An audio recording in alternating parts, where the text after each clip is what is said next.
Hey everybody, welcome back to our 4th annual WWJ conference.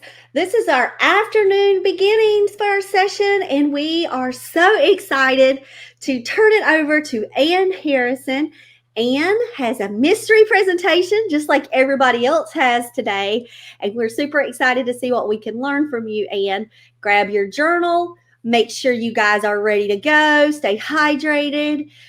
Tish said, "Hey Ann." Hey, everybody. All right, I'm going to drop down.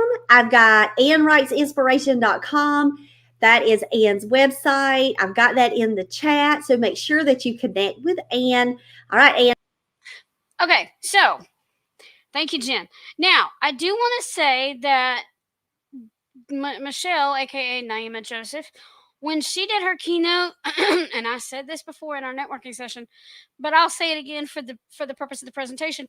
Her keynote actually segued into mine because when she did John 15:4, I'm going to be talking about John 15:5, but I'm going to do that in a minute.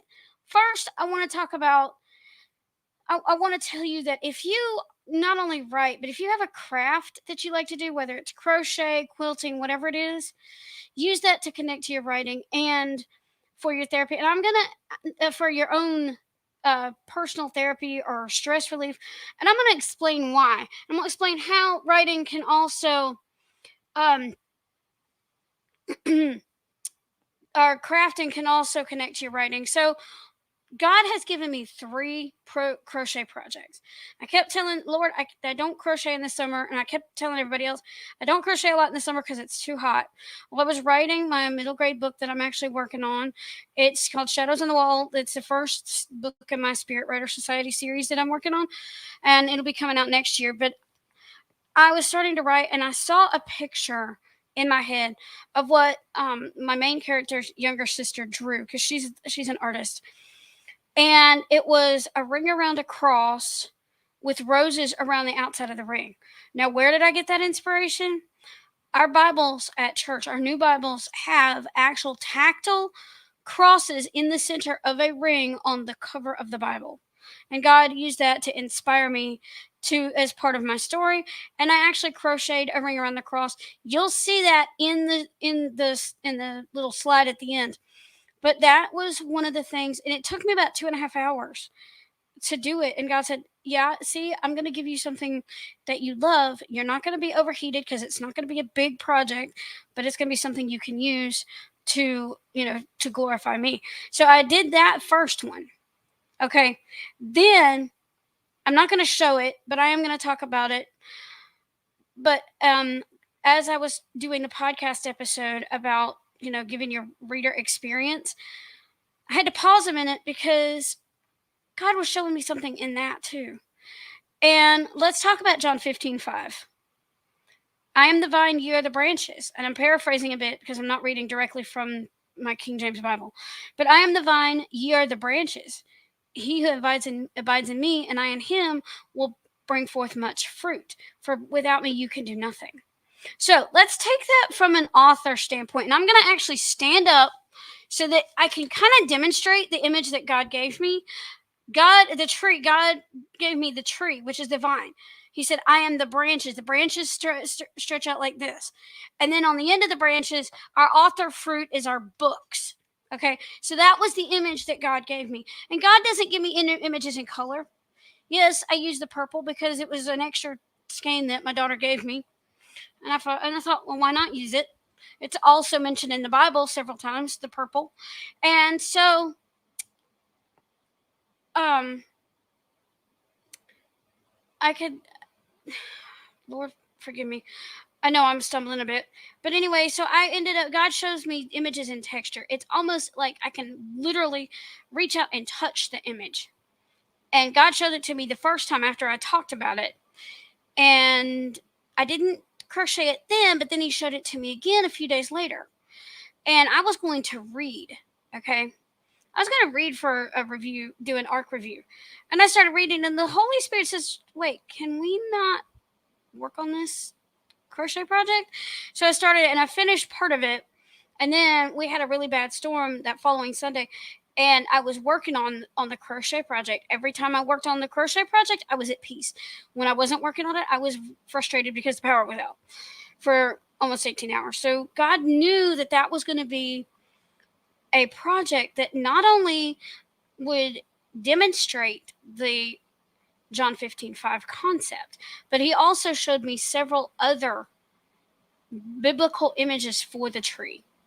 The branches, I had 4 branches around the sides of the tree in 3 layers. The 3 was God the Father, God the Son, God the Holy Spirit. The 4 branches, if you put them together, they make crosses. You also have the 3 crosses, at the crucifixion, Jesus, Barabbas, and there was another one, I can't remember his name. But anyway, if anybody remembers it, put it in the chat. And then you have the 12 branches and the books on the end of each branch. Well, of course, the books were the author's fruit, and the 12 branches also could represent the 12 tribes of Israel. So, and that was something God was actually showing me. But as you think about this tree, don't take my interpretation. I want you to picture this tree in your mind and ask God to show you what the representation is. Now, the final picture, the final project I made, I actually started it the day before the Write His Answer conference, which was a 3.5 day intensive. I will tell you, you think one day is bad. Try going for, let's see, half a day on Wednesday, from like 9:45 in the morning to 10:45 at night on Thursday and Friday, and then from 9:45 a.m. to about 6ish. I may have hung around till 7 on Saturday. We started at 2 o'clock on Wednesday afternoon after our check-in. So that was a huge intensive. And I tried to do editing and other things. You know, my brain was trying. I'm like, I got to finish this before the conference and da da da da. And my dear friend who I met through Linda Lambert, who's been on my show before, her name is Christina Eder. She sent me some small pieces of yarn that she had left over. And she does this crochet and pray. Okay. At night, she'll crochet scarves and things for people and pray while she does it. And so when I touched that soft textured yarn, God showed me the teddy bear. And I waited, and then the day before the conference, I actually started working on it. But did I keep that teddy bear? No. After I finished it last Sunday night, God told me, I said, Lord, what do you want me to do with this teddy bear? There was a lady at our church who teaches our adult Sunday school class. She was sick. And so I heard her voice in my head, which was the Holy Spirit's way of telling me to give it to her. And so even in the midst of our struggles and our constant stress, if we have a craft, not only can we award someone else with our projects, but we can also use it for our own good for stress relief as personal therapy. So and also our pieces can inspire us. So my tip for you is allow God to use your craft gifts that He has given you to connect to your writing, whether you're crocheting or you're quilting. Connect that with your writing and use it to alleviate any writing stress you may have around conferences, around deadlines, around whatever it is. And one more final quote I want to add here, because I think it's really important, and God showed me this through my crafting. Trust, don't rush. Don't rush to finish a process. Trust God through the process and allow Him to work diligently through you in order to do what He has called you to do, and allow Him to use the gifts that He's given you to alleviate stress and draw you closer to Him. That's all I wanted to say. Jen, if you want to show the slide, and the two pictures, the ring around the cross and the teddy bear. And then the slide also has my website. But that's all I have. I didn't want to go overly long because I knew people may have questions or maybe showing things in the chat. So, and if you have any tips or any special recommendation, I do have it's not a book recommendation, and I can put those in the other streams, but I do have a Christian station recommendation. And check out Christian Mix 106. If you have the TuneIn app on your phone, if you have the Amazon Echo devices or other devices that allow you to use play through TuneIn, check out that station. It's got music, podcasts, devotionals, sermons, all kinds of things. So that's my final tip. And Jen, if you want to come back on and look at the chat. Hey, Jen.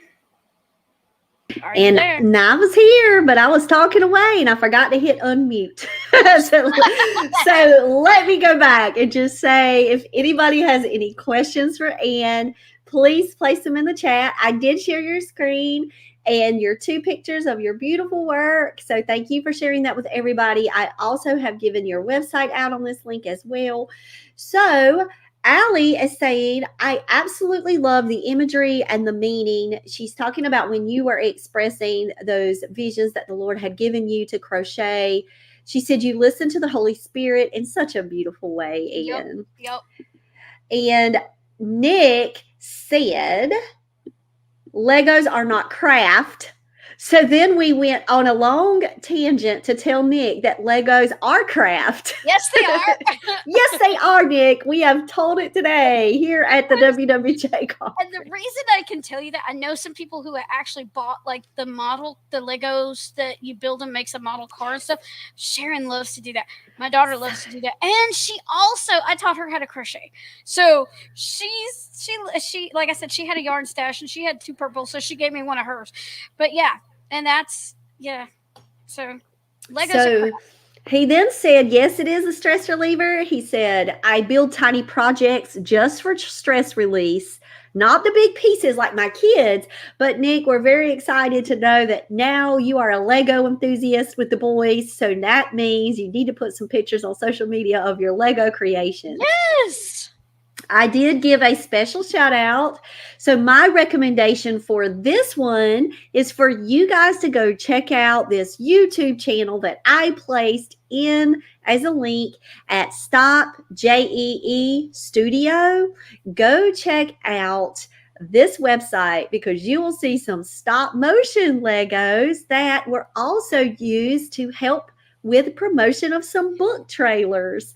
So they're hilarious. We have a study in terminal on there. We have The Impossible Girl by Ashley White, and he volunteered his time to build us some stop motion Legos. So you can use crafting in the book world. Yep. So when you think about that tree that I described, what concepts, this is a challenge for everybody. What concepts did God show you? What images did God show you aside from what I talked about? So Allie just gave you one. She said, talking about making crafts related to a specific story, please. We made fairy crafts while writing Tum Drum and the Fairy Friend Legend. There you go. Of course. And fairy crafts were showing up on your sites, Allie, because I remember seeing you and Molly making those together. So especially for all of my folks that are in that anybody, even my authors that are in the adult world, crafting and sharing off the things that you love, like Ann has mentioned, it can help you if you're starting to feel frustrated. Go to your other things that God has gifted you with. So Ann, you love to sing, you love to write poetry, you are a crafter, you are always editing or writing stories, and you're a podcaster. Yep. So, we've talked about balance throughout the day. I know that came up a few times in my last session. So my question to you is, what are some tips when people are trying to balance everything and know that it's important for them to keep that variety to help them maintain being fresh? Well, first of all, before you do anything, I would ask you to pray and listen to what that still small voice of the Holy Spirit, even if you have to pray through journaling. I have learned that because I also follow the Kingdom Writers, Shelley and CJ Hitz. I've been to their conferences. I did a Dreaming with God journal because I got the private podcast because I couldn't access the stuff on the website. So I actually got access to that final session she did, and I followed that journal that journaling process, and God even took me away from it for a minute to take me outside just for about 5 minutes, and then he started talking to me, and I started writing things down in the journal. So, and Shay Bynes with Kingdom Driven Entrepreneur, they always talk about these business meetings with God. And when you have these prayer times, write them in your journal. Write what you praying for, what you're at, the questions you ask, all the things that are in your head. Write those down, and when God answers, write those answers too. That's part of the write His answer concept that that's in the book that I recommended earlier, Write His Answer by Marlene Bagnall, and we talked about it in the conference too, because that is one of the things that's really important. So write down what he tells you, and then don't wait, because he's going to convict you if you do.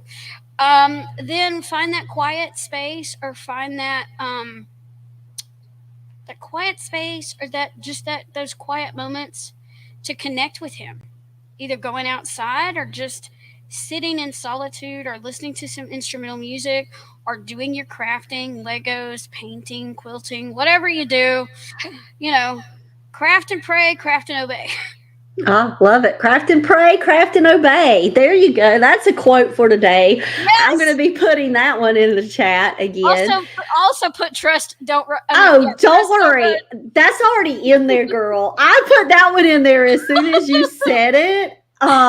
So I'm gonna say, okay, say your quote again, because then you had me laughing, and Oh, the craft and pray and craft and obey. Craft and obey. Love it. So Allie said, speaking to your tree, that was especially encouraging to me as a writer. Our fruit for the Lord are our stories. Yes. And the way, too, I believe, is how we communicate with others on social media, encouraging and uplifting other writers and author friends. And it's like so much when you think about the tree, there's so many branches, and all of us are here to, share the message that the Lord has given to us, but also to just help each other on our own paths, because you guys have been so encouraging to me, and you lift me up, and you cheer me on. And I hope that I can do the same and give it back to other people in the writing community too. I've got another quote for you, Jen. Wait a minute. Don't let me write it down while you going. Go. Writers helping writers. Writers helping writers. That quote was shared all over the conference. And I got a quote from Twyla Belk. God is bigger than our butts. B-U-T-S.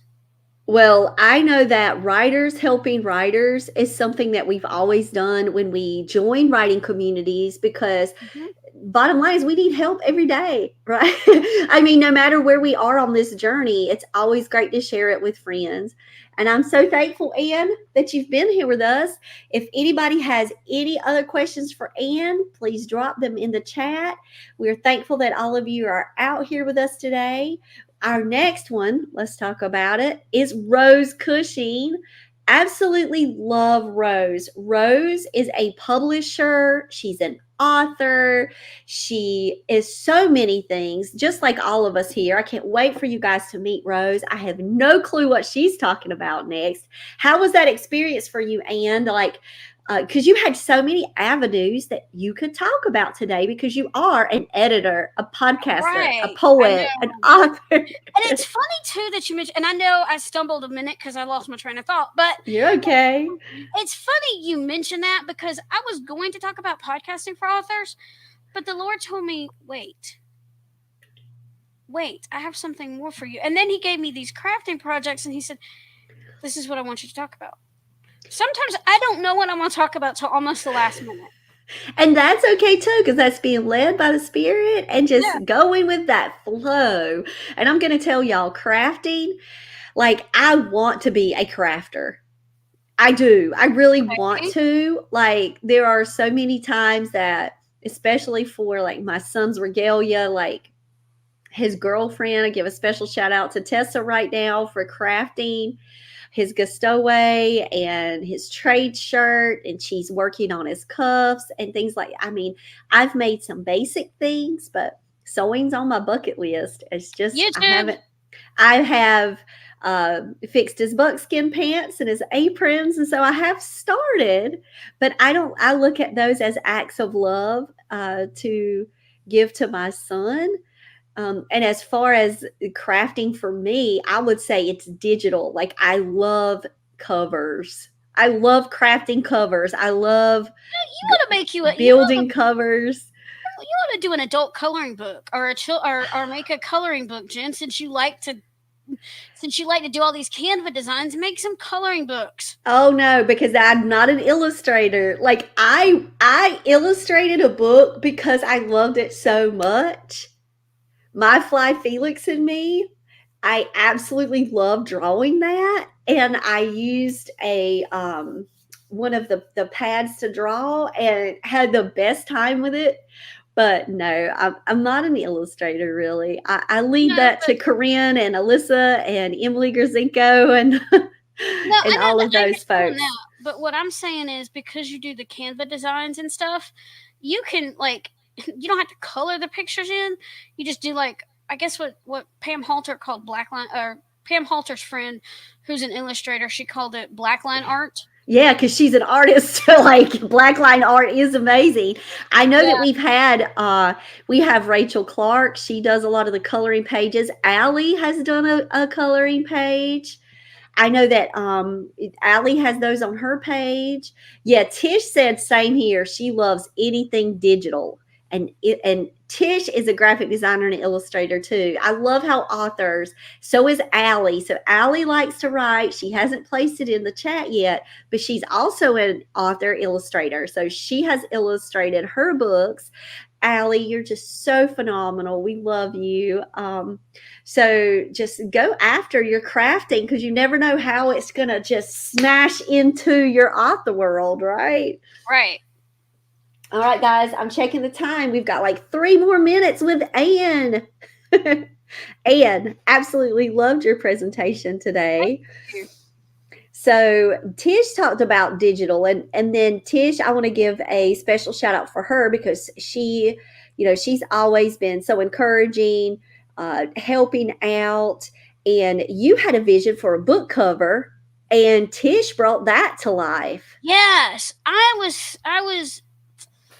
don't want to be Yeah, don't do all that. Just tell like some images that came to you. Just give a little bit. We can't give it all, Anne. well, we can't give it all, but I was like not even sitting at the computer. And in front of me, and this is how God works. In front of me, I was standing in my head. I was standing at the foot of the stepping stones, the stone staircase, and at the top of the staircase, a shadow comes dancing off the wall, and it's like I could almost touch the railing on the edge of at the bottom of the staircase. That's how God works. God does not show me pictures in color, folks. He shows me in vivid textures and sounds. I It's love it. And then Anne tells Tish, and then next thing we know, Tish has built a book cover. And I thought about changing that title, "Shadows on the Wall," because it could have so many different meanings. But God said no, keep that. Keep it then, keep it. I know you're working on middle grade love. You've done poetry. You have an audiobook out. You're still podcasting. Oh yeah, So just thank you for all the service that you do for other authors who want to share their stories. They have a platform with you that they're able to go on your show. And it's just a safe place for them to be able to be themselves and talk books that they love. right. And we have 1 minute left. So tell them about your podcast and how they can get to your podcast. Okay. I'm also, but before I do that, I just wanted to say this really quickly. I'm also during the write-ins, I'm working on some children's things for Clubhouse and Clubhouse Junior magazines, which are part of Focus on the Family. Anyway, my podcast is called Inspirational Journeys: Stories That Matter. You can find that on most of your general podcast platforms: Apple, Google, Spotify, Overcast, wherever. But you can also go to my Anne Wrights Inspiration YouTube channel and watch some. I didn't do all of those on YouTube, but I've done a lot of them that way. So you can go watch some of my author interviews and some of my solo things because I do have the visuals. Some of the visuals over there, that things that I've crocheted and stuff. So, but you can go check that out too. And Allie's last word is she's a phenomenal editor. So she just gave me some props. Yep, I did the developmentals for Allie. I do when I do developmentals. If we have another minute or two, You're on a time, but one more second. Go. Okay, so when I do developmentals, I do what I call a book pattern. A lot of editors call it a book map, but because I crochet, crochet is patterns. Even though I didn't have a written pattern for the projects I did the book pattern, and I talk about there's the questions about setting. Where are we? When are we? Who are we with? What do the characters want? I will write down my findings on those to answer those questions, but then I'll write down editing, some issues that I see and some encouragement. And then I'm gonna do her line edits, but I had to put that aside because I have another developmental editing project I'm doing. So Anne's always on the move, guys. So make sure you go check her out at AnneWritesInspiration.com. Absolutely love you, Anne. And now it's Rose Cushing's time. Guys, you got to go meet Rose. I absolutely adore this lady. I'm so thankful that she's joining us for our WWJ conference today. And I'll check you out later. Bye, guys. We'll see y'all at the final. I'll see you at the final